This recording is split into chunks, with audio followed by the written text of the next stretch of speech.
Video, I will show you how to use SpotMe on Chime. So before using Chime, you need to make sure that you have eligible for SpotMe. For that, you have to complete two conditions.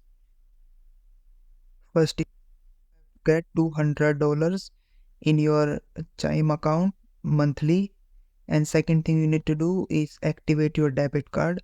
And once you have fill, qualify all of in these conditions, you will be eligible for using SpotMe.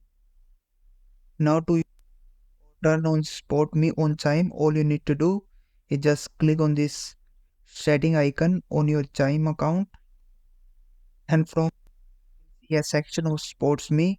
So under SpotMe, simply turn on this option overdraw fee free. So simply turn on this option, and you can also change your SpotMe limit. You can set it as $20 to $200.